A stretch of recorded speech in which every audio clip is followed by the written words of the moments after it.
For more than a decade, FTI has strived to become the leader in the aftermarket performance transmission and converter industry.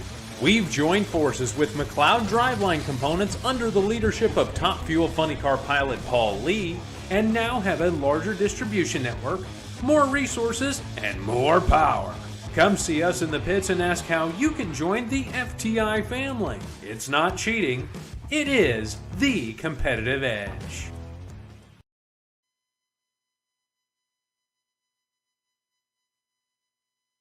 It's time for an inside look at the most powerful motorsport on the planet. WFO Radio, NHRA Nitro. This is WFO Radio. Hey everybody, happy Thanksgiving week. Joe Castello back with you, WFO, as we get started. And I know what you're thinking. You're thinking, man, Tuesday came fast. It came super fast. And no, it didn't. It didn't. This is Monday. We're starting off on a Monday because Tuesday I have to take care of some things in town. That's the way I'm positioning it. Taking care of some things in town here in not so sunny, very rainy and miserable South Florida. I got to note that when it's the case. And it is the case. Been raining for like 4 straight days, but that's not going to stop us from getting together on WFO. We got Alan Reinhart, who joined us on the phone line last week. He was off on the quest for Barracuda parts. And so we're going to find out how that went. We're going to recap some more detail of what happened in the 2022 Camping World Series season, some Lucas Oil points as well, expand a little bit on some of the details, and just get together for our winter break programming start, which will happen. But since we're doing this at a unusual day and time, I would need some help from everybody out there, like likes and thumbs ups and shares and all that stuff to get the word out for everybody that logs on Tuesday to see the show. You guys will see it in the future. It's an on-demand program, and we are going to have a great time. Also, later on this week, we're going to have a happy hour with Jason and Courtney. I know everybody loves those. Jason and Courtney and I strategized at the awards ceremony about doing some more happy hours, and we're going to do them during the winter break and the prolonged delay between now and March. And so 3 p.m. Eastern time, happy hour, Jason and Courtney on Wednesday, and they're going to dish on the awards ceremony. Like, what did they see? What happened? All the stuff that was supposed to stay, what stays in, what happens in Pachanga stays in Pachanga. We're going to do that show and then get ready for Happy Thanksgiving. It is going to be great. I'm super excited. Before we bring on Alan, I do want to tell you about the people who make it possible for me to go WFO, and it's been a great season with these sponsors, and I'm super excited. The folks at Phillips Connect. Wow, what a year that they had. Phillips Connect, from a 3-race sponsorship in the NHRA to signed on for the future with Justin Ashley, jumping on board supporting WFO with their smart trailer technology. Mr. Epler announces the 300-mile-per-hour club to the 8th mile. I fully expect someone will get that at the start of the 2023 season, but it's all an exercise in education. You've all been out there on the road next to a big tractor trailer, and wouldn't you just love to know that they were using smart trailer technology to keep their load safe and keep you safe and everybody safe out there on the road? Is a wheel hub heating up? Is the thing not loaded when it's supposed to be loaded? Where is it on the road? All of these things are handled by the Phillips Connect smart trailer technology. If you're in the transportation industry, you should definitely check them out. And they've come a long way in just 1 year. Amazing stuff. Bernie Speed Shop. Been talking a lot about Bernie. See, I was thinking about Josh Hart, what kind of season he had. He had a great sophomore season compared to, running a part-time season. He was at a lot of races for the very first time over the course of the year. He made a couple of final rounds, made a final round in the Countdown. I was just studying that deal. Josh Hart was runner-up in St. Louis to Steve Torrence. So they had a great year. And how are they able to do this? The answer is R&L Carriers and Bernie Speed Shop. Bernie is Josh's business. It's in Ocala, Florida. They've got millions of dollars of inventory, muscle cars, exotic cars. They've got some cool Bentleys. Go to their website, bernies.com, and just bounce around. Check it out. Like I often do, just looking at what they got. I saw a 1982 Corvette. It's like $15,000 or something. Like, man, that would be a cool cruise around, right? Reinhardt's got his CUDA. What could I get from bernies.com? Guys, do that. And we've got some interesting stuff that's going to happen during the winter break, thanks to the folks at Bernie's. So check that out. And thanks to Josh Hart for supporting the show. Of course, Total Seal Piston Rings, the leader in ring seal technology. Big things happening at the PRI trade show that I cannot tell you about other than to hype you up. Big things happening. It's going to be very fun. Like the Total Seal booth, if it wasn't already, which it was, is the place to be. You're going to want to be there. You're going to be around learning about ring seal, watching live episodes of Hidden Horsepower. You can go to the podcast feed, check all that out. But there's going to be another thing that I think is going to be great. Probably have to like unveil that right before PRI on a Hidden Horsepower episode, but be ready for it. But it's all an exercise in ring seal, and not just rings for engines, high performance engines, but for anything. Air compressors, old school tractors, that project you've had laying around for a million years. Oh, I got a Studebaker. I don't know what to do with it. Who makes the rings? Total Seal does. TotalSeal.com. FTI Performance Transmissions and Torque Converters, a great new relationship here in 2022. Paul Lee's business, and you didn't have to go far beyond the winner's circle to see why FTI is a performance leader, whether it be multi-million-dollar bracket races across the country, whether it be .90 races, or weekend warriors. FTI Performance of DeLand, Florida has got it. So as you refresh your stuff during the winter break here, I know there are a lot of reasons like personal relationships or your region of the country. Throw all that out the window and go to FTIperformance.com, because really the thing that matters is winning. Yes, winning. Appreciate those guys. Later on in the show, I'll tell you about samtech.edu, the School of Automotive Machinists and Technology. We'll talk about Frank Hawley's drag racing school and why that should be a great gift for the holidays. Send your loved one to the dragster adventure. And then Marvin Rodex, coffeeandgrills.com, the hot sauces and spice rub. That's what you should be ordering right now to send out for the holidays, and skip all that other stuff. Just go with the Rodex holiday packs and you'll be a home run. Later on in the show, I'll tell you how to become a Patreon. I just sent up a Patreon message for those guys. Monday motivation on an actual Monday. But now it's time to go out to Tucson, Arizona and find out what Alan Reinhart is up to. What's up, AR? How are you? I'm in recovery mode, actually, to tell you the truth today. I worked too hard yesterday, and so I might just take the day off. That's something that I've never heard Alan say. I've never heard you say, like, I worked too hard. What did you do? Well, my truck. Yes. 3/4 ton, turbo diesel, 4-wheel drive, 6-speed that I drove to Amarillo last week. Yes. It was making a little noise when I got home. So that's all that's left of the throw-out bearing. Oh, no. Have you ever pulled a 6-speed cast iron transmission and transfer case out of a 3/4 ton truck to change one of those? No, I have not, coincidentally. I did yesterday, and I won't again. Right. Like, you had to do that by yourself? How are you doing that? You had your neighbor come over? Like, how does that happen? One of my shop neighbors came down and gave me a hand. You couldn't, I don't believe you could do it by yourself. And the thing's so heavy that we did it on the floor because the transjack that he has didn't have enough capacity to do it up in the air. And I really think it was easier to do on the floor anyway, other than having to get up and down 178 times to make it happen. But I got it done, and I'm happy that that's fixed, and I'm happy that that's over with. And if it ever goes out again, it's going to be, can I bring that by and drop it off? And here's my credit card. Have at it. Yeah, you did. Good note. Here's my credit card. Everyone says hello. Blake says hello. Monica says you deserve a break, Alan. You deserve a little bit of a break. He doesn't want a break, though. That's what you guys don't understand, is that he loves. Yeah, I'm not good at breaks. He's not good at breaks. He's not good at breaks. Mark says, I am, as Christmas is WJ and Kurt back in 2023. Oh, my gosh. Wouldn't that be great if Warren Johnson came back? Like rumors about old school pro stockers coming back. I think everybody loves those. And wouldn't that just be great? Do you see them selling tickets different in the future? Lots of room at the races. Oh, we can touch on that. But I'd rather keep it positive, Alan. You've been doing this a long time. I have been patting myself on the back for my very hyperbolic column in the National Dragster at the start of the season that it would be the best season ever of NHRA drag racing. And I think it's on people to disprove it, right? This was certainly a great one. We could get into the weeds about, was it in fact the greatest ever? But it was a great season. I don't think there's too many negatives to even linger upon. No, there certainly aren't. And, you could go on, and then you end up in, eras, right? Like, was Hank Aaron better than Babe Ruth? Well, it's hard to compare because the eras are so vastly different. but it was a good season. We had, just some incredible on-track competition, some great moments. The couple little downers like you always have, right? Gainesville, when it rained out and we had to push a bunch of the stuff back. But I think you look at, especially the run in the countdown to the championship, good weather, good racing, and every week it was a hold my beer and watch this moment for somebody. And, it ended up, except for Erica, who stunk up the whole show.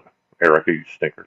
It ended up everything coming down to Pomona and pretty exciting finishes, even though Brittany's was over very early. But, you look at Height and Caps and what they did. And I think, you could certainly make the argument. I've said a number of times over the years when we could come home from a race that if that was your first experience and you didn't think it was cool, don't come back.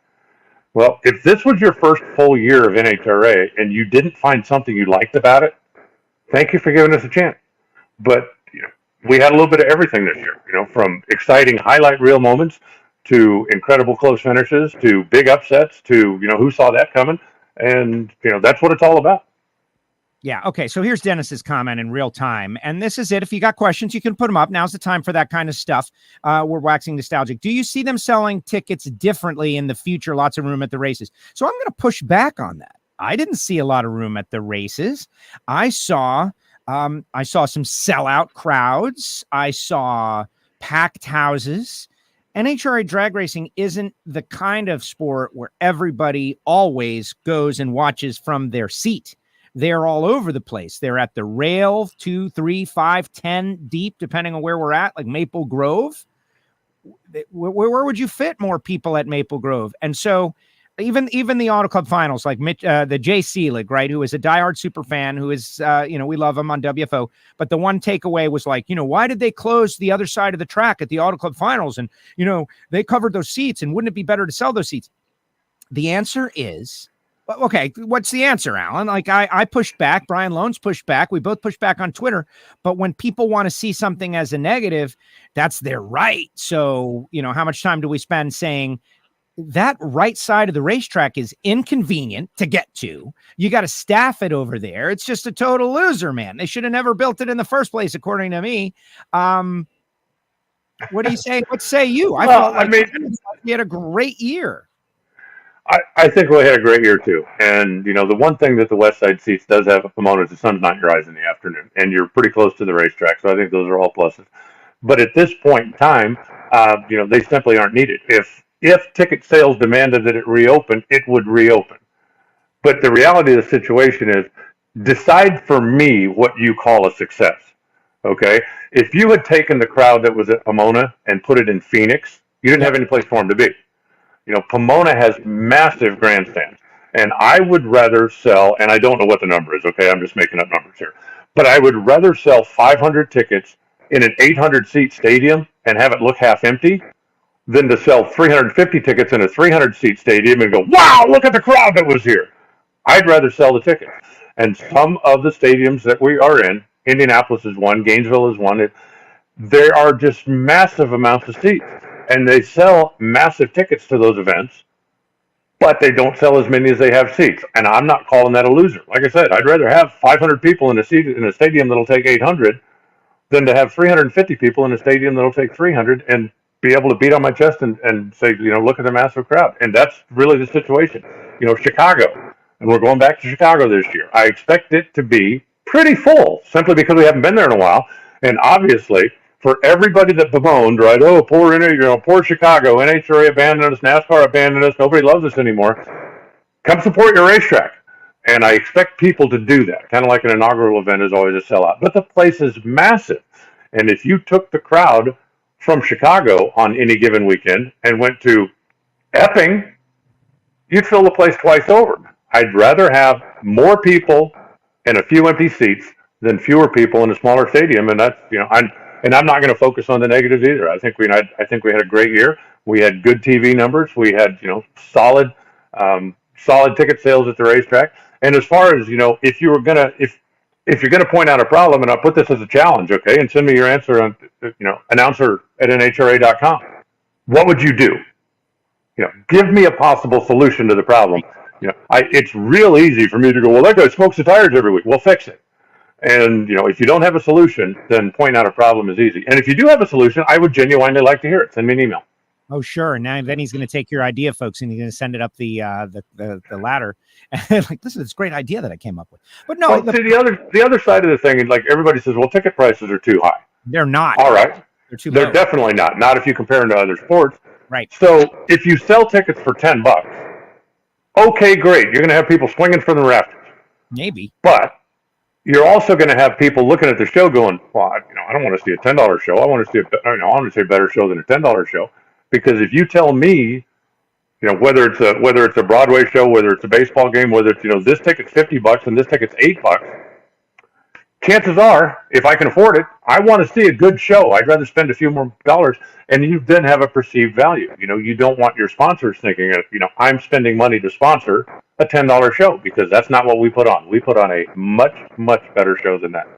Major League Sports. And in this time of, post-pandemic, right? Like and I'm spending a little time on this because it's all what you want to see. And that guy who's got a car in his picture on Facebook, and he's obviously a fan and he loves it. He's thinking about, he wants more people there, right? We all want more people there. It's coming from a positive place. Like, how do we share our great sport that we love greatly with more people? And why isn't every race sold out because we're there and we love it so much? And the answer is, there's a lot of answers, but the pandemic, man, it's still affecting the earth. Not just us, but the earth, affecting the pandemic. And two, like costs and expenses and inflation and all these things directly related are affecting people. We were in Southern California, so Friday was, I thought, good, and Saturday was good, and Sunday was a blowout. People came out to see the finals. Sunday was great. Massive track walk, not a negative, but a positive. If you're going to say something negative about any race, you might say Charlotte too. Right? Except I talked to Greg at the track and he's like, no, we're happy. We're up. We were up over last year. We are up. That's it. You take this crowd, you put it at Maple Grove, and you've got basically the same crowd. It's just a giant facility. So I choose to look at the positive. We had a great year, not a good year, a great year of on-track competition. And if you talk about that, more people are definitely going to come. And if you compare our ticket prices to Formula One, which is a not as good show, I've been there in the last year. I took it in. I spent a lot of money to go, my own money. I did not get a media pass. Our show is better than the Formula One show, guys. It's better. There's more to do. It's for the ADD mind like we all have. There's more to do. I did not, and you might find this surprising, Alan, I did not get to meet Charles Leclerc. I did not get to hang out with him. No. Or Lewis Hamilton. Can you believe it? I was down there in Miami. I'm like, Lewis, where are you, Lewis? I did not get to hang out with Lewis Hamilton, but John Force and Ron Capps and Robert Height, Brittany Force and Justin Ashley and Erica Enders, I could go up and talk to them at an NHRA drag race multiple times if I wanted. Now, what are you choosing? And the answer is that's what I would choose. So when people tell me that ticket price deal, I come at them with they should raise the ticket prices. $1, $2, people can afford it, obviously. But NHRA hasn't done that because they love their fans and they wanted to keep things at a marketable price. Let's talk about Top Fuel, because what I did was I just gridded the wins and runner-ups, right? Because sometimes you can see a lot there. Like, obviously, Austin Prock, the guy won 2 races and runner-up. So 3 finals in the countdown, 2 wins and a runner-up for Austin Prock. Totally changes me on the charity rule, right? Like, look, they gave it a ride with this charity rule. If they had won 4 out of 5 or something, why don't they deserve to be the champ? That having been said, you look at Justin Ashley. 3 finals just the same, but 3 first-round losses. So you can see exactly where they need to pick it up. Steve Torrence gets a win in the countdown. So even though he goes out, he still won in the countdown. Antron Brown, a couple of final rounds, a win and a runner-up. But the same couple of names, with exception of Josh Harp, who got in there. This was a countdown that was dominated by a couple of drivers. And Brittany, only 1 win in the countdown. But enough with the points lead and enough with quality efforts, semifinals and beyond, to win the championship. Well, the key for Brittany was, she obviously stubbed her toe coming into the countdown. The first couple of races in the countdown weren't what they were looking for, but then they were able to come back and recover. I still think the most fascinating countdown stat, as far as the Top Fuel cars are, other than Brittany Force after Las Vegas, every single race winner lost round one the next week. When Austin won Maple Grove, he lost round one the next week. When Antron won in Charlotte, he lost round one the next week. When Steve won in St. Louis, he lost round one the next week. Justin won in Dallas, lost round one next week. Brittany won in Vegas, and then didn't lose round one. And that's why she won the championship. Yeah. And that's why she won the championship. The countdown focuses everything. It makes it more intense, and you can't, you win a race and you lose first round the next race. It's going to be a big problem. Here's a question for you, and this is one that I get a lot. We don't. It has to do with replacing a throwout bearing in a 4-wheel drive Dodge diesel 6-speed truck, because I don't know nothing about that. Yeah, he's there to help you folks. But that's what your YouTube channel should be about, right? You doing that kind of work. Do you think they might increase sportsman entries for 2023, Alan? This is one that I get a lot. Like, why do they have quotas at all? And it takes X amount of grading points to get in a race. And that means the people who go to the races are the ones who get to go to the races, et cetera, and so on. But I'm under the impression that this is a real estate and time problem. Can you explain it? No, that's exactly what it is. You look at the midway, you look at the hospitality that's in the pro pits, and that is necessary. Okay. If Phillips Connect could not have hospitality at the drag strip, they would not be at the drag strip. And, if DHL could not have hospitality at the drag strip, they would not be at the drag strip. So that is a necessity. And that real estate has to come from someplace. Now, there are tracks that have enough real estate that you could add cars and add cars and add cars, and then you run into a time factor. If you have 200 super stock cars and you have 200 super gas cars and you have 200 super comp cars, there just aren't enough hours in the day to do everything unless you go to an Indy format, okay, where you start running cars down the racetrack on Tuesday and you start sending people home on Wednesday and Thursday. And that doesn't make for a great national event experience. I personally think that the national event should be special. And, if you want to come to a national event, then support the regional series, support the divisional series, and that's how you earn your way in to the national events. But I don't make those decisions. That's way above my office in terms of floors of the building, if you get my drift. But I don't see that. I don't see that expanding in the near future, because it's supposed to be special to get to go to a national event, and that makes it more special to win. So you've got to almost earn your way in, so to speak. Yeah, and the divisional races, right? Like, you want to grow NHRA. That's area that should be marked for improvement. Divisional and regional races, you've got the alcohol cars at many of them, and you've got all these stars of the Lucas Oil Series. And, I don't want to say nobody in the grandstands, but plenty of room.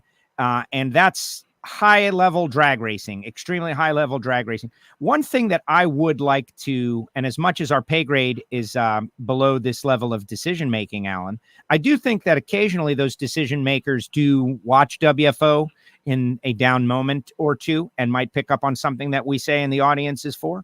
Certainly, this is the tip of the spear when it comes to public opinion about drag racing. I would love to see a couple of entry spots put aside for what I'll call hometown heroes, right? From a region. We're trying to build up the credibility for regional racers. Like, let's say we're in Charlotte and somebody is a track champion there somehow. They're not going to have as many grading points as it takes to get into that race. I would love to see a slightly lower threshold of grading points for what I will call a hometown hero, a local racer from the region within 100 miles of the track that races there on a regular basis, so that they can activate their friends and fans to come to the race. I just hate the idea of like the local, super comp, track champ, sportsman, bracket race, great racer can't get in to the national event at his home track because he was unable to go chasing divisional points. I get it, but that's the only tweak that I would hope could happen in the future. Okay, and I'm not saying it's a bad idea, but from a devil's advocate standpoint, would you then bump somebody out that had 5 grade points and did go because you still got a quota? Yeah, I would. Or I would just add the 5 cars, because I think at the end of the day, let's call it 4 hometown hero spots. Like 4 cars in each of the Lucas categories. I know it will make a difference, but I think we can make up for it. In a lot of cases, it makes for an extra round, and that would come into play. And again, I'm not against it. I suggested a couple of years ago that for the tracks that have a regional event or divisional in front of the national event, right? Like if, where do we go where we run the regional first? There's a couple places where we run the regional and then whatever, 3 weeks later, 4 weeks later, we run the national. That if you win the regional, that should get you an automatic berth. Because then you're now driving traffic to your regional event for people that are trying to earn their way into the national. And part of the response I got back was just exactly what I asked you. Would you then bump out somebody that has 4 or 5 grade points because Joe Castello won this one race? You're going to let him in and not let somebody else in because you still have a quota at some level. So I'm not saying it couldn't be done, but I'm just saying there's more to it than just, what's 4 more cars? That's simple. Don't worry about it. Well, the adding the round, right? Like if they pick 64 cars, say, that is a very valid point. In which case, in my model, I would try it. Yeah, I would try not letting a couple of people with the least grade points get in for the hometown hero concept. But, you could try something and not do it again if it doesn't work. As long as we're, just completely revamping the sport. Yeah. When I become the czar, I'm going to have a scepter. It's going to be freaking cool. Wait till you see me. And I will anoint, you are disqualified. But when I become the czar, yes, there will never be a buy run on Sunday. Because one of the things that I dislike in the Lucas Series especially, right? We run down to the semifinals at a lot of races. So we've only got the semifinals coming back. Now, if there's 3 cars left in the semifinals, then I have to race somebody to earn my spot in the final where you get a buy run. Right. Huge and advantage. It's on a new day, maybe different weather, different conditions, different You get a free time run and then 1 run for a trophy, whereas I have to race 2 people to do it.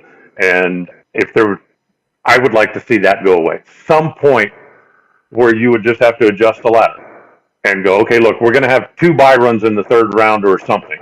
So that once we get down to 16 cars or 8 cars or whatever you decide it's going to be, that those, from that point on, unless somebody breaks, unless there's an on-track incident, that there are no buy runs. And I also think that would be more exciting for the fans. If we have a casual fan that comes out on Sunday because, right, that's the day of the race and I want to see racing, I don't want to have to explain to him how come Joe doesn't have to race anybody. I'd rather have Joe race somebody. Listen, I totally agree. And that's what these shows are for. And some of the best shows are these, like just throwing stuff at the wall shows. And in my quick peruse of the ladders this morning before the show, I did see, and it's worth a deeper dive, buy runs on Sunday, even in the Camping World Series, which is a little different, right? Because you can't prevent them necessarily because it has to do with cars that showed up. But buy runs on Sunday are bad.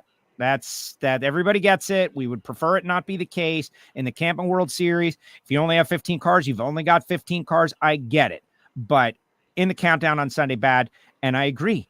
The 3 cars, I get the buy run. I can just test the track. I can test myself. I can crush the tree. It is almost a crazy advantage. Let's see. Megan says, it's easy to think that there aren't a lot of people when you watch on TV. It's completely different in person. That's the deal. A lot of people just stay down in the pits. Scott says, enjoyed listening to both of you this year. Troy says, I bought the biggest tickets at Vegas and would have paid double for the experience I got. Right. And that's really the story. But it is what Jeff Foster, raise prices. Raise the prices, Jeff. Raise the prices, Jeff. Right? I think he watches. Yeah, well, no, he does. He does. Well, look at Dale. And Dale's right. Go to the movies. That's a ticket that's too high. And it is. You're going to, drop like $15 to go to a movie for about 2 hours and 10 minutes, not to mention all of the stuff that you have to buy to be there. Corey Savoy saying, what's up? Everybody saying, what's up? I think Scott says, I think the biggest success in the media is the media coverage of the sport. You have reached out to every class in drag racing. Job well done, says Scott. Well, we've certainly tried. And I know that there are countless other shows and podcasts, Brian, Wes, others who have done the same thing. Monday Morning Racer, the Power Hour. Now I feel like I got to mention everybody, but if you want to cover drag racing, now you can find out the most intimate details of the sport. Was that my Jim Hughes or the other Jim Hughes? It's a Jim Hughes. I don't think it's your Jim Hughes. I've said for 50 years that people at home watching don't realize the number of people at the rails or walking in the pits. BIR has thousands of people at the campsite and thousands in the pits. That's the fact. I don't think that's... There are people that go to Brainerd and don't even know there's a drag race happening. So that might be a little bit of a skewed statistic, but, there are people that go to Brainerd because it's the end of the summer and it's the last party before we have to put everything away. And that's part of the reason they just leave everything in the zoo when they leave, right? You ever wander through there on Monday morning after? I mean, couches and stuff and trailers. And just, we won't be needing that anymore. Just leave it there and let Christy deal with it. Absolutely. Okay, Mark has a legit question here. Any new... As if the others were illegitimate. Come on, guys, just kidding. Any news on crew chiefs going in different teams in 2023? Glad to see Zippy going to Tony in 2023. Makes them a contender for the championship next year. I do agree. We talked about Aaron Brooks hanging out with the Tasca team. I don't know if the rest of that combination has been announced just yet. We'll know when it is. But as much as it's good for Tony, it's bad for Bob, right? Because Bob has got to renew his team. And, which direction do the crew guys go, right? Do they stay like Alan Johnson's team for so many years stayed with Alan until the Scrappers deal, and then they didn't want to go to Michigan, and all of those things are all part of the calculus when someone makes a decision with their life, right? Like, it's not all about who's going to perform well when you're a crew guy, who's going to win more, who makes me move, how much do I get paid, what is expected of me. There's a lot of calculus that goes into the crew chiefs, assistant crew chiefs, and crew guys. Well, almost always the crew chief has ultimate decision-making over the crews. There are certainly some exceptions, but if Tony is going to pay whatever he's paying Zippy to come over there and go to work, Joe, right? It's Joe. Yeah. Which isn't peanuts. He's not going to tell Zippy, no, you can't hire a clutch guy that you're comfortable with, or no, you can't hire a bottom end guy that you're comfortable with, because you don't want to give him a built-in excuse. For lack of a better term. That's why even at Schumacher's, I thought it was very interesting. Like Dickie Venables, when he was at Schumacher's with Matt Hagan, didn't use Don Schumacher manufacturing blowers. He bought Bill Miller blowers because he liked them. He was comfortable with them. And as long as he's winning races, he can do what he wants to do. Right. And Don is not going to tell a guy, you must run my parts. And then when you get outrun every week, the guy goes, well, if you give me a good blower, I could outrun the guy.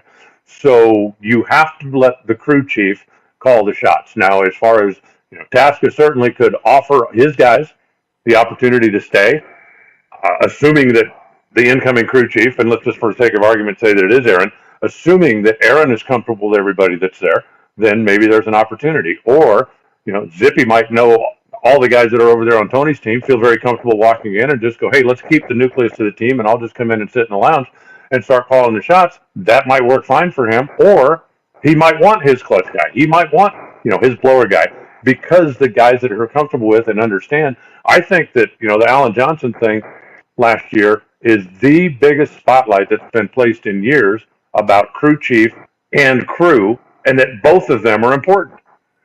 We used to, it was hilarious when we were, at Nick and Dyno Room, you're just sitting there doing it. Okay, what's the timing at? Well, I'm 32 and a half. And David would always come in. No, that's 32 and 5/8. It's like, come on. But he just, his way was just this much different than somebody else's way. And it's very important for the crew chief. When he's making we're going to change 2 grams on the clutch, or we're going to open a flow early, or we're going to start the timing curve, a tenth of a second sooner and go 2 degrees less, to know exactly what the car is.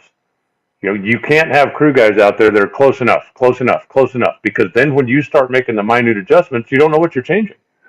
When you tell a guy, I want to take a tenth of a pound of air out of those tires, you better know how big the tires are. Because that all plays into it. It can't be, which tires you put on? Well, those 2, because they were the ones closest to the car, and I didn't want to go get those 2 over there. They were too far away. All of that stuff matters. So you've got to have crew guys that you trust and that understand when I say a smidge, I don't mean a pinch. And everybody kind of, that's why that's why the teams that are together for a long period of time seem to do well, because everybody gets comfortable with following instructions, understanding what's needed, reading between the lines a little bit, reading minds a little bit, And just knowing that this is what my team leader wants, this is what he expects, this is what I've got to give him. And the team leader also understanding I don't have to go triple check everything, because if I tell my guys I want 5.42 pounds of air in that tire, that's what it's going to be, not 5.45. And all of those things make a difference. So it takes time to build that cohesion. Who's the leader of the team, though? It's not in a case like I'm thinking about Tasca, right? I'm just thinking about them as an example, but there's leadership situations, and you've got your crew guys, which are, I don't want to call them the followers, right? But they're the team. But who's the leader? Soldiers. They're the soldiers. Let's call it that way. But is it the driver, or is it the crew chief, or is it the boss owner? In Bob's case, he's all of those, but the crew chief is the person who is the direct hands-on with the crew members / soldiers. And so I don't know. I just find that relationship kind of interesting in that they all have to make their choices. Well, and that's exactly right. But the crew chief, in almost every instance, the crew chief gets to hire the crew, or at least has right of refusal. It's kind of like, you wouldn't hire a new head coach and then go, oh, by the way, you have to use that defensive coordinator, and you have to use that offensive coordinator, and you have to use that. Unless if you're going to hire, unless you're the Miami Dolphins in the last 10 years, until recently. But yeah, that was our problem for the last 10 years, but continue on. Yes. Well, but that's the thing. If I'm hiring somebody to come over and take over this operation and I expect results, you can't handcuff the person.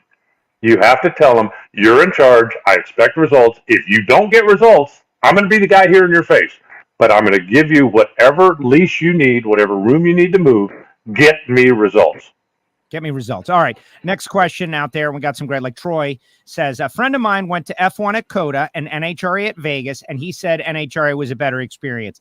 I love Formula One. I'm a Formula One fan. I like what they got. I think we've got to emulate a lot of the stuff that they do. The park or the field at the Strip at Las Vegas with that grassy area with the bars and the music and the rooftop thing. That was a great example of how we can emulate some of the stuff that they do for their fans to make it a better experience for our fans. But the show, like as far as the show, like what's on track, the show is way better in the NHRA. It's just more well known over there. We can emulate it and copy it and do better. Well, I think part of this deal too with Formula One, they have a worldwide audience, they have a worldwide product, and they race in the United States, what, twice now?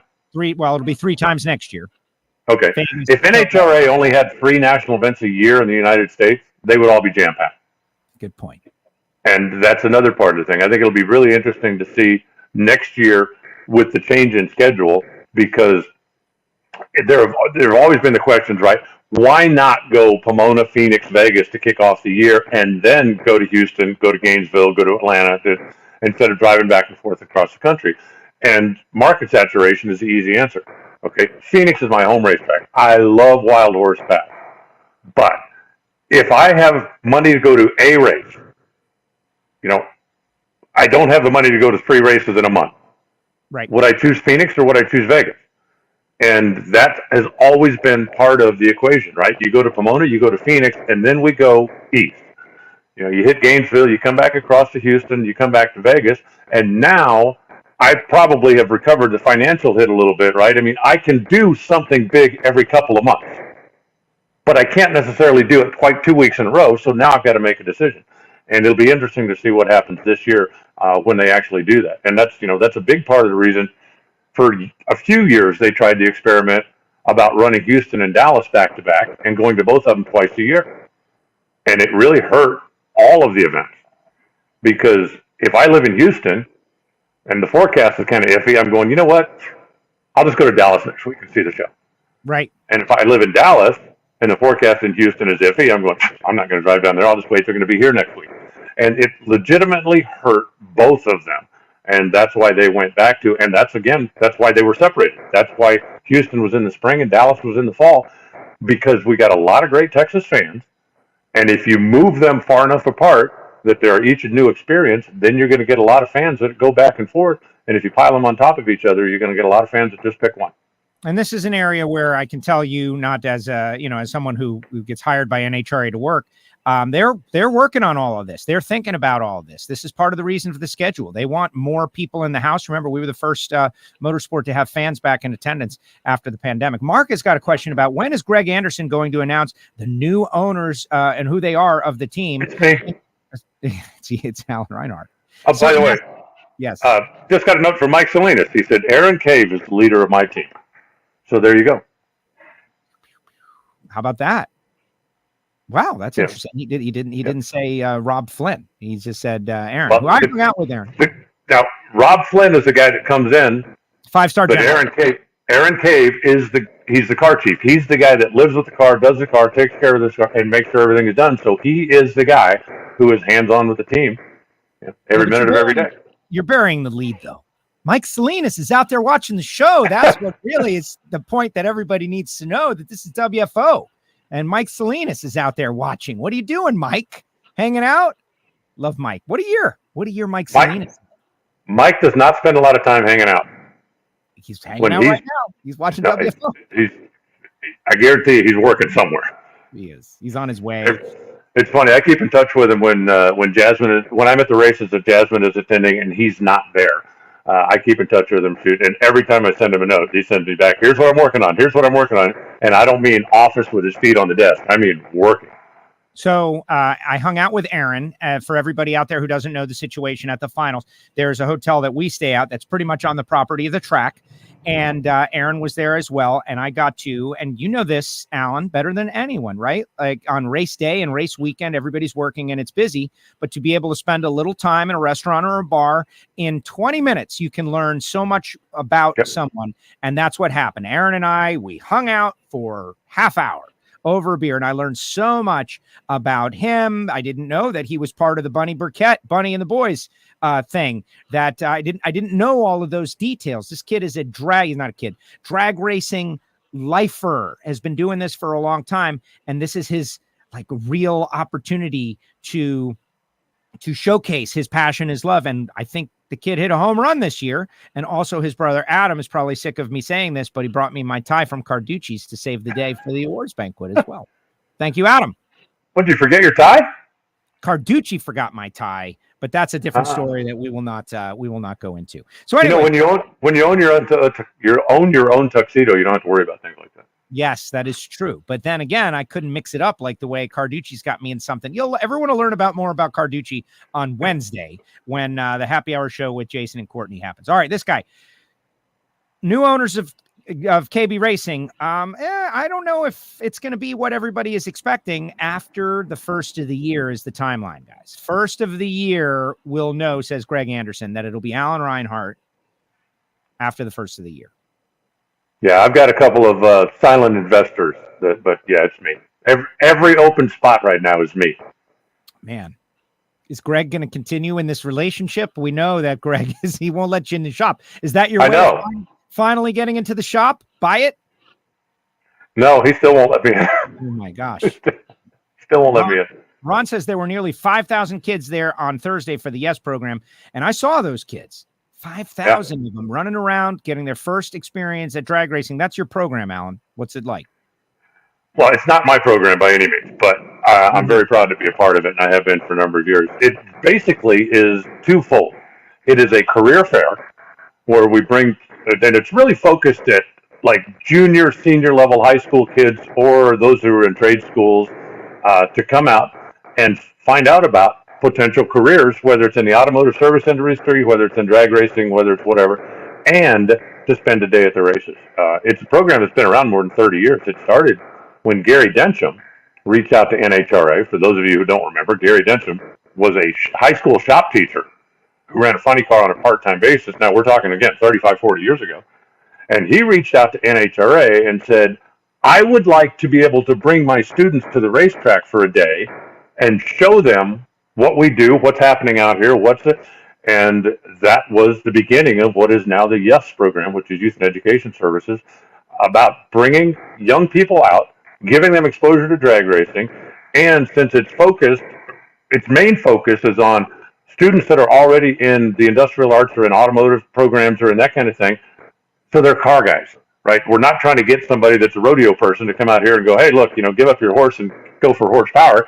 but we're trying to find people that already have an interest and enthusiasm for cars and give them an opportunity to come out and see what's available as far as careers and as far as, potential employment in the future, as well as turning them potentially into NHRA fans. Tremendous program. Excellent.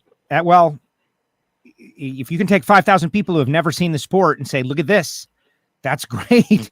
That is great all by itself. And if they get involved, that's even better. John wants to know, why was Tony Stewart allowed to debut at a national event without going to a divisional race, Alan? Owner points. Owner points. The car was already entered. That was actually a John Coughlin race, or Mike Coughlin race, a Mike Coughlin race. Mike had something come up, was unable to make it. Rich reached out to NHRA and said, I'm already entered. Is it okay if I do a driver swap? And obviously it was. And then Rich actually talked Tony into it. Tony did, his initial reaction was, no, I'm not ready. I want to do some more testing. And Rich said, look, dude, you're ready. If you wait and wait and wait and wait, you're never going to do it. You're ready. You need to come out and get in the car. But because McPhillips has the owner points, because the car was already entered in the race, and in essence, they did a driver swap. And that's why Tony was able to do that. There you go. So you get answers on this. Remember, subscribe, click the bell. Those of you on YouTube, we're continuing the YouTube migration. Of course, the podcast, Apple Podcast, Spotify. Corey Savoy has been asking about this one for a couple of weeks. Alan, during the Pomona broadcast, you mentioned that back in the day, you had to rewire a car after a paint job. Can you explain that? Nope. Can you tell us about that? If you have a pro stock car and you painted it, it would not run right until you rewired it. And I've never found anybody that could tell me why. You obviously take all the electronics out, obviously, your static electricity, whatever. But after a car came back from being painted, it was always slow. And once you rewired it, it would be fast again. And I don't know why, but I saw it happen over and over and over again. There was a couple of times when we, partial paint, added some stripes, did some stuff. Surely that wouldn't have any effect on it. No, it's slow. And it was interesting at the time that I was involved, and I'm not sure now exactly, but there was a guy that lived in St. Louis. He was a commercial electrician, and he was the guy that did all the wiring for both Jerry Bickle and Jerry Haas. When they had a car that was completed, they would call him. He'd come over. It was about 7 or 8 hours to completely wire the car, and we would call the guy, and he would come down to Houston, and on whatever day it was, come in first thing in the morning, start wiring the thing. He'd be done with it about 4 o'clock in the afternoon, and he'd head back to St. Louis, and we'd take the car to the racetrack, and it was fast again. I've never found anybody that can tell me why. But I've never found anybody that can tell me, how a master cutoff switch can go bad, but everybody's seen it, yeah. Right? The car will start, the car will drive, the car will run, but the car will miss in high gear. And you change the box, and you change the things, and you change it, and you change it, and you change it. And then you change the master cutoff switch and you fix it. I've never found anybody can explain that to me. But I saw it, and everybody in Pro Stock has seen it. Note to self, replace master cutoff switch. Okay. Well, there are so many mystery problems. Michael Heiner has agreed to come on our Patreon show and talk about some of them. That's what racing at the ragged edge of performance and technology is, right? Where thousandths of a second matter. Every little, electron that passes through a wire at some point matters, but it's the people making the right decisions that make a big factor in that too. You got to have the people. Yeah, some of the stuff is just ridiculous. I mean, some of the pro stock stuff you run across is just absolutely ridiculous. There's no possible logical explanation except it happened. Exactly. All right, let's look at funny car. The ultimate slugfest, I think. Right, Robert wins the first race over Wilk. We remember that at Maple Grove. Wilk had that wildfire and then red lighted in the final. I'm sure he's still annoyed about that. But then Caps comes back, beats Alexis in Charlotte. So Robert and Caps, 1 win each. Then Robert comes back and beats Caps in St. Louis.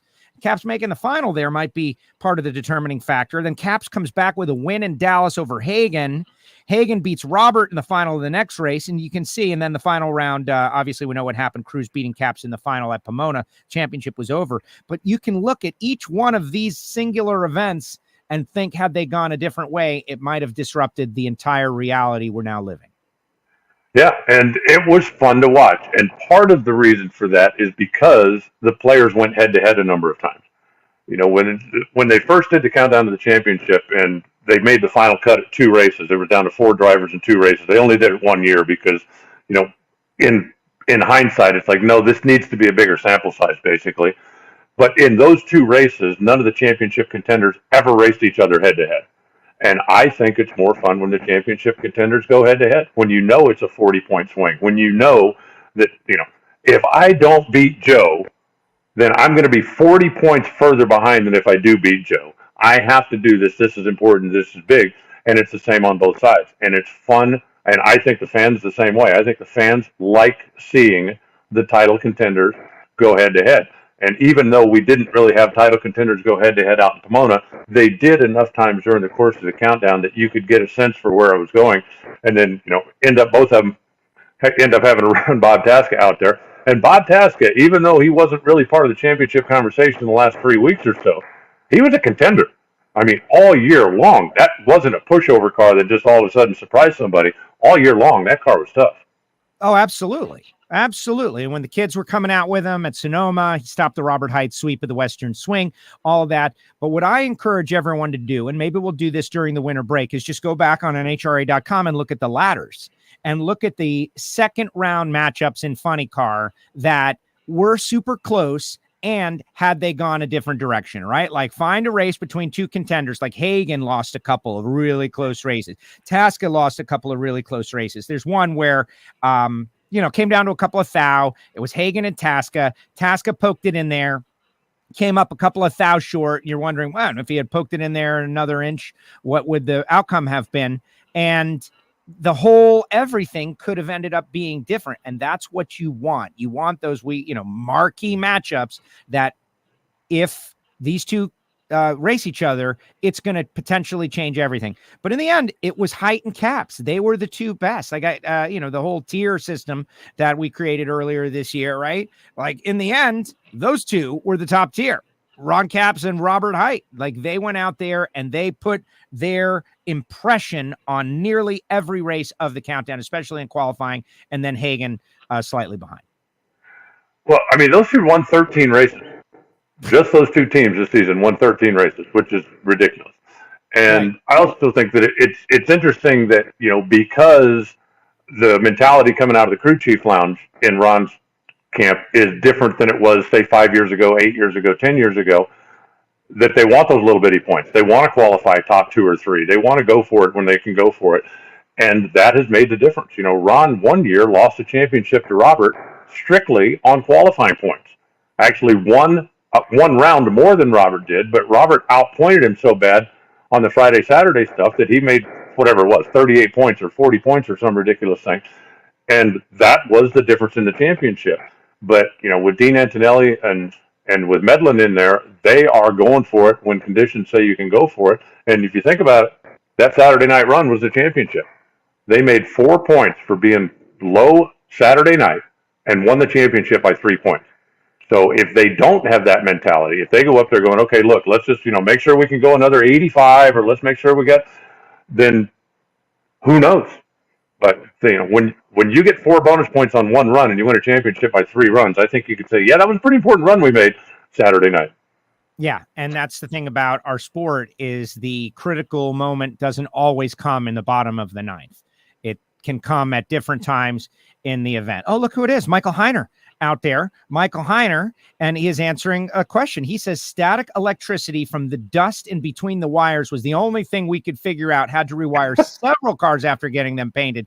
And I don't know if that's a legit answer or not. He seems a little confused also. But like I said, I've never found anybody that could give me an absolute positive, this is the reason. But I don't know anybody who ever painted a Pro Stock car and went, yeah, it's faster than it was before we painted it. He says, we saw it in high school with car stereos and big amps. Car would get painted and subs would have issues, had to rewire the car. Can you imagine Michael Heiner as the big stereo system guy back in high school? Yeah. Yeah, I can actually. Yeah. When you imagine him like that, does he have a mullet? I'm just wondering, because I'm imagining Michael Heiner with a mullet in high school. Oh, geez. And do you want to talk hairdos or do you want to talk, static electricity? There's comedy. There's got to be comedy in the show, Alan. There's got to be some comedy in the show. What time's your Wednesday happy hour? 3 p.m.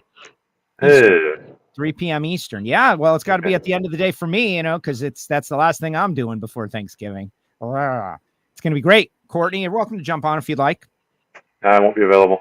Hop in. Well, you can certainly send a note, a sick burn on Jason or Courtney. That would be great.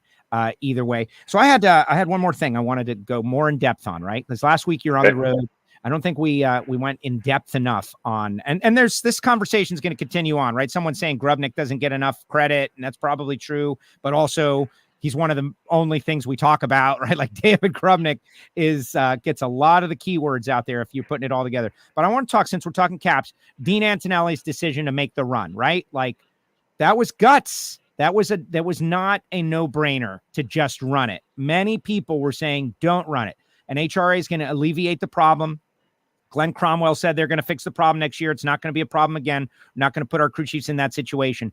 But Cruz Pedregon would say, cojones, to do that. No, we're going to run it. And Dean said, he told me right on the starting line, right after, he goes, we're going to run it. We're not going to do some chicken stuff like that. We're going to run it. And he said, look, we haven't crossed the center line. I trust my driver. If something goes off, just step off. That's it.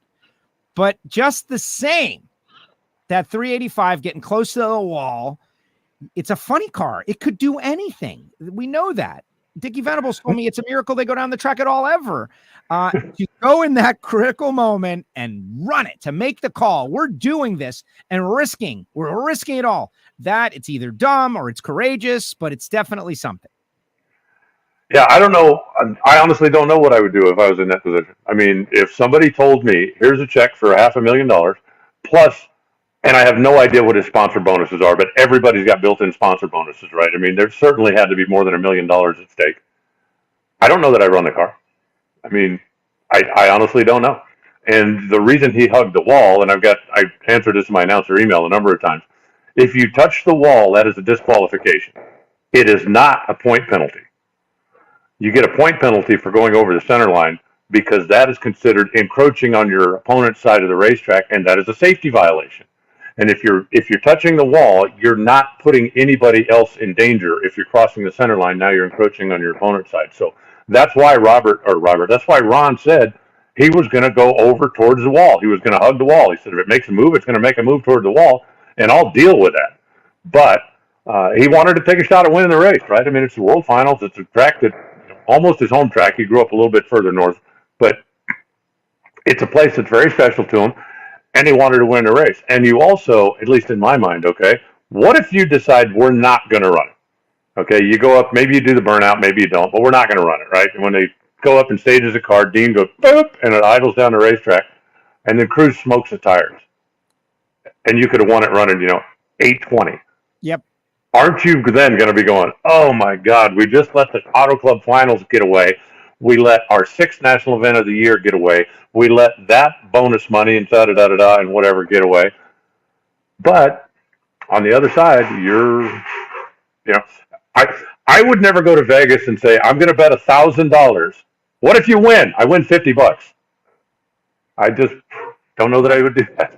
Well, and that's why it deserves some highlight and discussion about that, because, Dean Antonelli and John Medlin's final race, all of that extra stuff, Ron Capps' first season as a team owner, all of that extra stuff, if they had made the decision to leave the car in the pit area, many people within the NHRA community would have supported the decision and attacked the NHRA for the rule. But they said nope. They shouldered the burden or the responsibility or whatever. They showed the courage to run the car, and they put up a great battle. They lost to Cruz, best run ever, Cruz. But it's worth talking about and thinking about and giving them that accolade for giving the race fans what they want. And in the end, isn't that really what it's all about? Sorry, race fans, we're not going to show up because it's better for us. It all depends, but they made the call anyway, and Capps got it down through there. And I applaud him for doing it, but if something happens, right, the car makes the move, darts over, they clip the block at the finish line, then that's going to go down in history as the dumbest thing ever done. So, because it worked out, it's a great thing. Right. If it had gone the other way, Yeah, it could have been bad. And again, I applaud him for doing it. It's like, but I'm just not sure. If it was me, I'm not sure if I would make the same decision. I think that everyone needs to put themselves in that situation and think deeply about it. Michael Heiner says, that's what a steering wheel is for. Don't cross the center line. But nobody ever crosses the center line on purpose, right? Nobody ever goes, hey, this would be a good time to go doink a block. And race cars don't always do what you tell them to do. And Michael Heiner should know that better than anybody. This is what I want my race car to do. What was that? It was a big moment. And that gutsy hour that they sure. process, and we're going to have Caps on, and Guido's going to come on, and we're going to talk about it. We're going to get in depth on all of this, guys, which is why you should subscribe and click the bell. So, Alan, I told you this one's not going to be as long as the normal one, and it was longer. Sorry. That's okay. Hour, Yeah, you're not working today anyway, but a great Monday show. We're going to take off on Tuesday. I've got something I got to handle around here, but we're going to dig into these details throughout the winter break. I do want to go a little more in depth on Erica's season, just looking at what Erica did, made 5 of 6 final rounds. That's incredible in pro stock. Won 4 races and a runner-up at the finals to Greg. The only race that she didn't make the final was Charlotte. Aaron and Matt Hartford made that final round. But just what a season of dominance for Erica. Her speech at the awards banquet was great.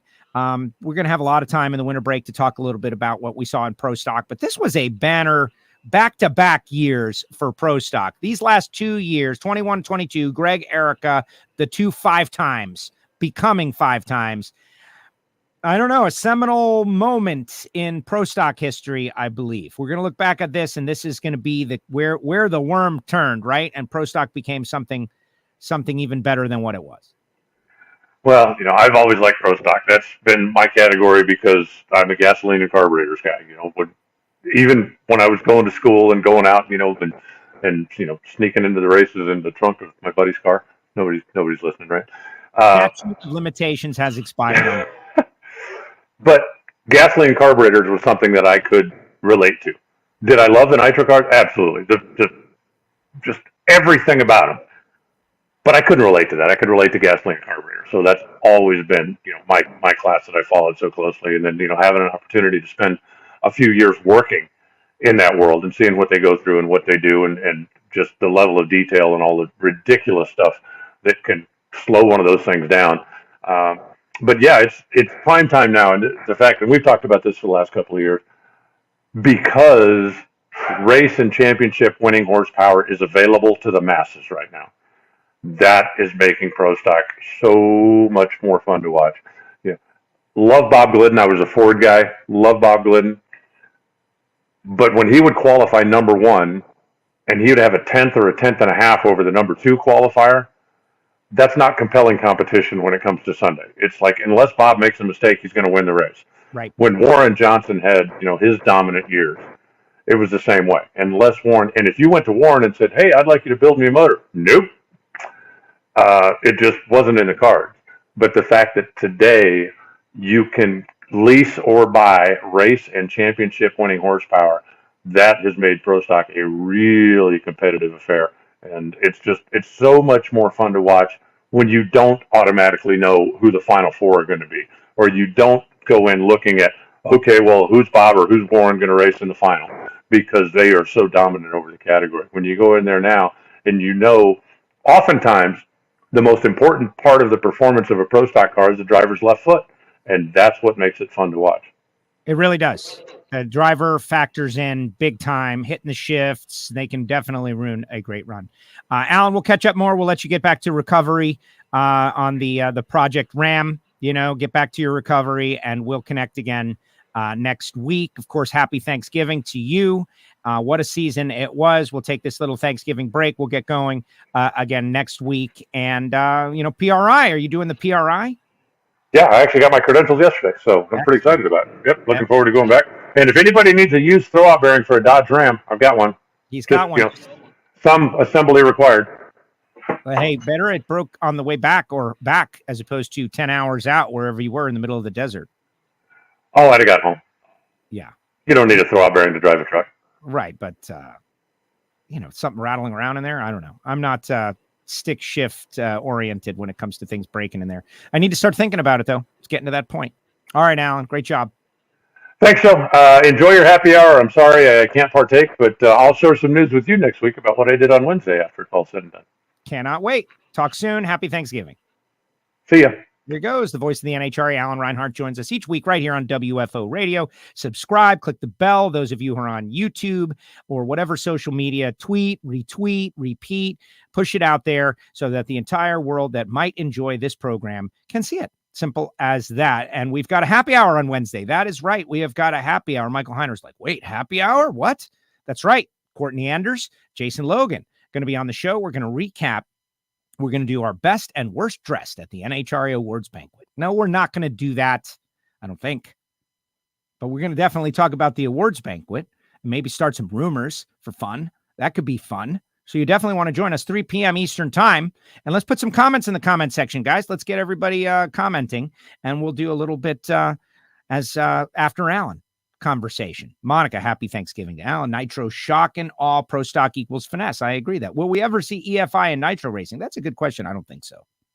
I think we're going to see the nitro racing that we're seeing for a while. Would love to see the Smiths on WFO Happy Hour. I don't think that would be too hard to arrange.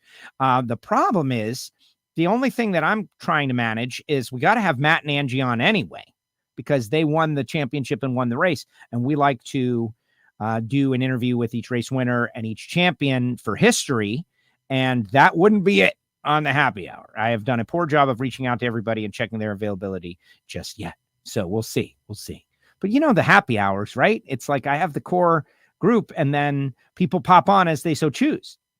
So you never know what's going to happen on a WFO happy hour. You just don't know. And this one I think could be really great.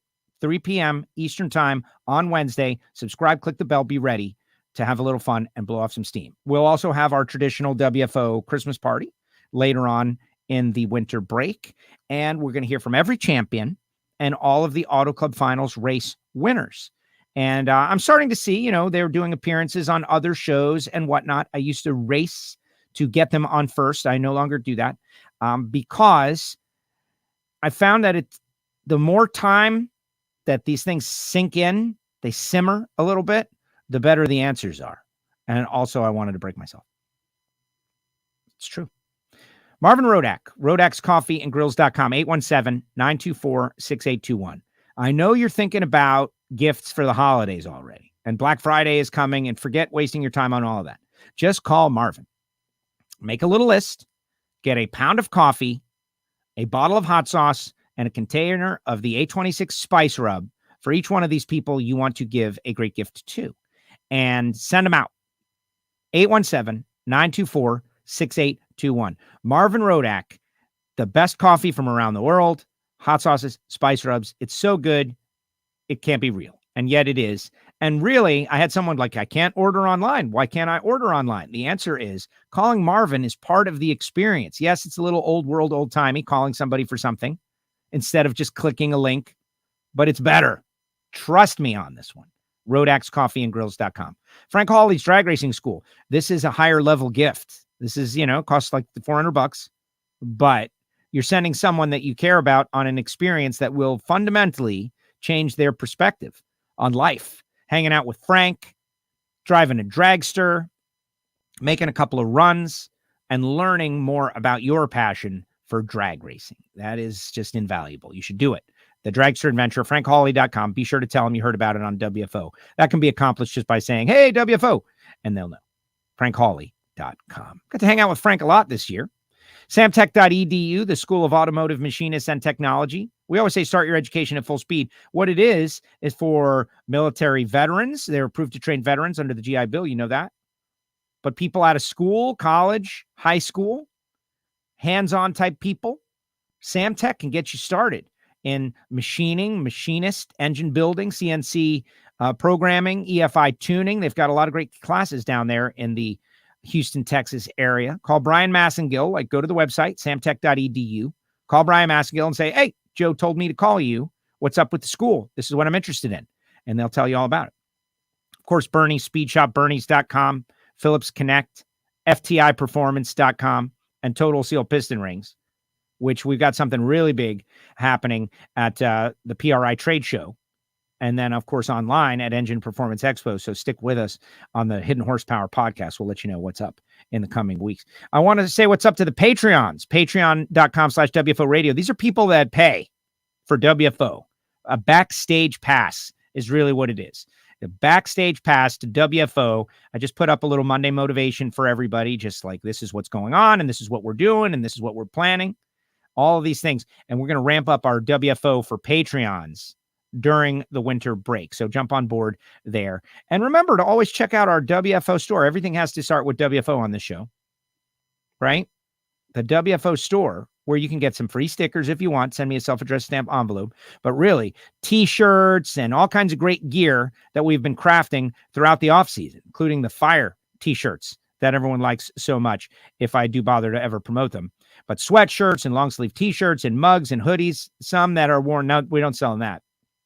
Some that are worn by some of the greats in the world of drag racing. Nobody's using face coverings anymore, and isn't that great? But if you order something, you might get one because I got to get rid of them. Yeah, I'm confident that we're not going to have to need them again. But yeah, the WFO Fire t-shirt that everyone is liking. All right, let's see what people got to say. What are some of the comments out there in the comment section before we get up on out of here, right? Before we get up on out of here and see, what we'll see for the rest of the day. What are spotters? I heard a racer thanking the best spotter ever, maybe in stock or super stock. Doesn't sound like an acceptable thing. I didn't hear that. I don't know what you're talking about. What's a spotter? I don't know. Would a funny car run 340 with the headers laid back even more? Yes. I know the NHRA and Goodyear don't want those speeds. 337, 340, more headers laid back. It's a traction compound 7 thorough. Oh my gosh, so many questions. We'll save those for Reinhart next year. And the answer I can tell you on most of those are to be determined.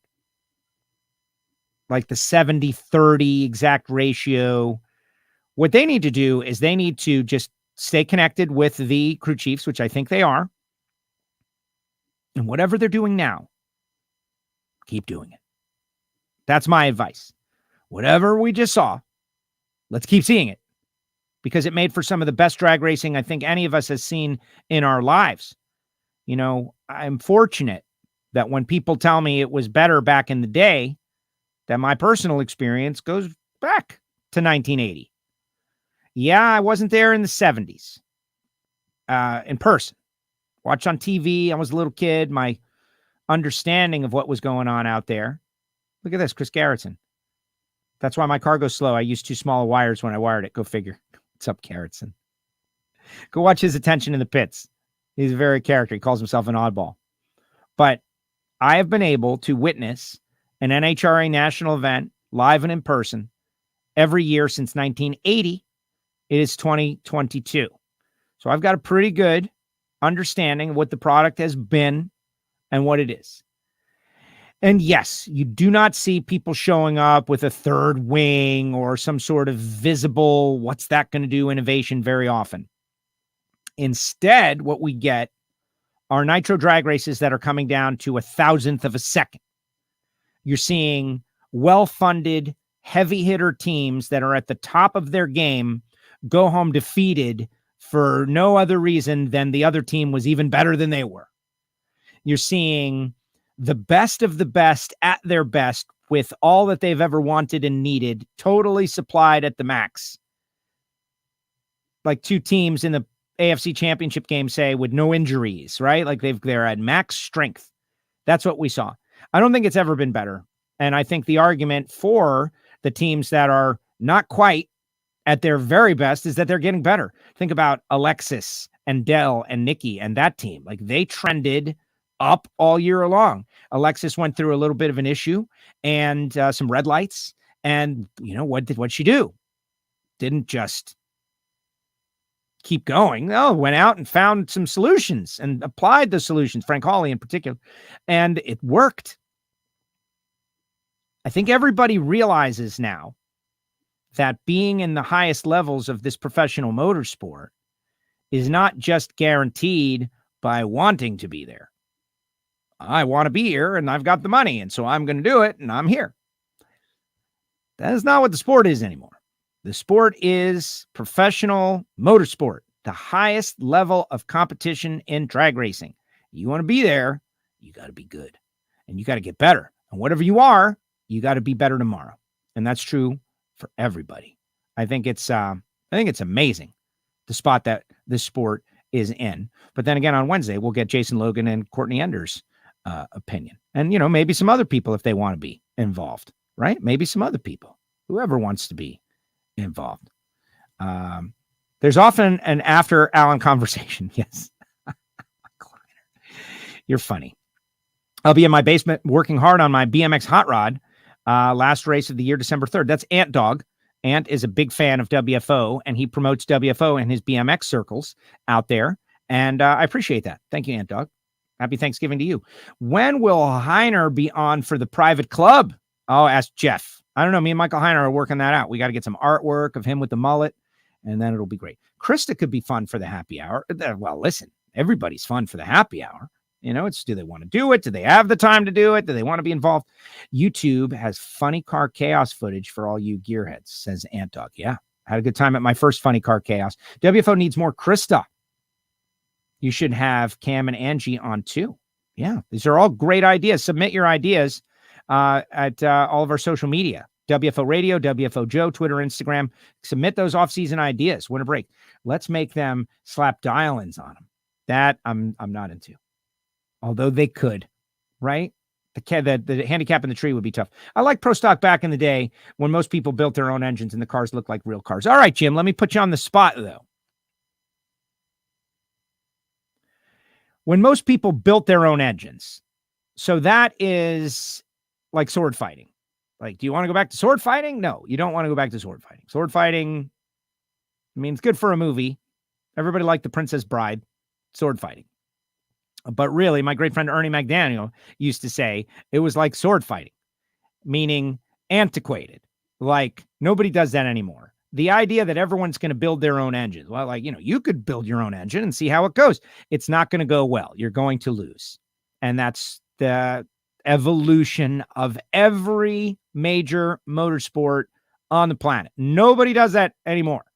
And really, in super comp and super gas, nobody does that anymore. Nobody does that anymore, except a couple of guys. They build their own engines. But for the most part, people go to an engine supplier that builds engines for many people and got their combinations really worked out and their reliability really worked out. It happens in, obviously, IndyCar and Formula One. There's only a couple of engine suppliers, the highest level. NASCAR, there's only a couple of engine suppliers. It's not a realistic thing, right? We're going to drag a body out of a junkyard and we're going to put it on a Pro Stock car. The sport has evolved beyond that, but they looked more like real cars. That part I could get behind. And I tend to agree that if they looked a little more like real cars, it would be better. I agree with that. We got Factory X coming. They're going to look like real cars. I think a nice middle point. But the fact that a Mustang looks like a Pro Mod, because everyone will tell you they love Pro Mod just the same, right? Nobody dislikes the cars in Pro Mod. They love the Pro Mod cars. Well, a Pro Stock car looks just like a Pro Mod car for the most part, except with a flat hood. It's just a different engine and driveline. So I don't buy that is the answer. I don't buy that. That's not what Pro Stock is. Oh, they got to look exactly real. I would prefer them look more real, but they've evolved to what they are, and that's it. So is it a turnoff? No, it's not a turnoff. This is a category that is specifically about the last millionth of percent of of efficiency, of wringing everything out, of perfection. It's the quest for perfection every time down the racetrack.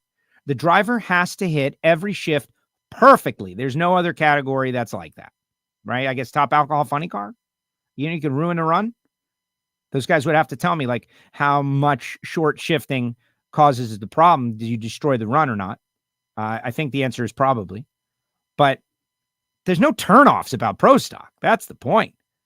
The closest racing out there. It's amazing. They're not going 330 miles an hour. I get that. But what it has evolved to, like remember Jerry Ekman's Camaros and Firebirds, those look like real cars. Yes, they were great. dry hops were great. They were cool. But every run took a lot longer. The sport has just evolved beyond it. There were guys in the 1980s talking about the NFL and how it was better when Deacon Jones could slap someone in the side of the head, right? Like, yeah, man, back in the 70s, that's when the real stuff happened. And that happens in every sport. And in the 70s, there was a guy talking to someone about Deacon Jones about when he slapped the guy's helmet and cracked it, fiberglass helmet. It was better when we had leather caps, man. Those were the real men. The leather cap guys. That was awesome. No pads, leather cap, right? Get out there and really show us what you got. You get my point. Is every generation is going to look back at the previous generation and think, man, that generation was a better generation. But that's not the case. Pro stock, I think, has never been better. Never been better. When the guys that built their own engines, you mean Bob Glidden, Ray Marson, Frank Iaconio, Warren Johnson, right? Like there were 4 or 5 guys that could do it and have success. And pretty much everybody else was not sniffing there. Then, you got into some areas where, Yates and Schmidt and those guys, they were leasing engines. But now you want power, you got the power. And you got multiple choices. So there it is. All right, guys. Let's see. Oh, look at this. Just listen to Hidden Horsepower tells a lot about how Pro Stock Engine has come. Isn't that the truth? And Hidden Horsepower, if you guys haven't been listening, we've had a lot of shows from last year's Engine Performance Expo. Unbelievable guests. Keith Dorton, unbelievable guests. Go to the Hidden Horsepower podcast feed and check out the show. There's been a new one each of the last Fridays. We're like really ramping up the Hidden Horsepower. Larry Morgan, Ron Krischer. Yeah, Larry, I love Larry and I love Ron, but they were not like consistent winners. Like now where you've got, look, Erica just dominated the year with 10 wins. So maybe I don't know what the heck I'm talking about. Who knows? But I love Larry Morgan. And I love some Ron Krischer. Speaking of Michael Heiner and Doc Surface, those guys were part of that team. Maybe that's what we'll have to talk to Heiner about. But then again, you can go into our archive and find a great WFO happy hour with Michael Heiner and Eddie Granaccia, and they prefer the way things are now too. Just saying. If you want a high-powered engine that's built right, you better have a big wallet. Or maybe have the knowledge yourself or access to someone who's going to do it for you. But yeah, very precise stuff. Pro Stock Pass and a short leaf shirt open helmet. Epic. Bill Jenkins with a cigar in his mouth. Hidden Horsepower is awesome. WJ Hidden Horsepower was great with WJ. Very informative show. Thank you for the plugs, guys. All right. Here's the deal. Off tomorrow. Please share this show out there. And then Wednesday, happy hour, Jason and Courtney. Talking about the awards ceremony, dishing on everybody, preparing for the winter break and Thanksgiving. And if you elect to not tune in, happy Thanksgiving to you and your families. Happy Thanksgiving to my extended WFO universe. I appreciate all you guys. Thank you for joining me on this Monday. I had a great time, great show. Thanks to Alan Reinhart. What a year it was. Super happy looking back at all these different elements, things that happened. And it's going to keep on going. So we're headed to PRI in a few weeks. All right, guys. Appreciate all you. Final couple comments coming in. There you go. All right, guys. Thank you so much, and we'll see you in the archive, WFO.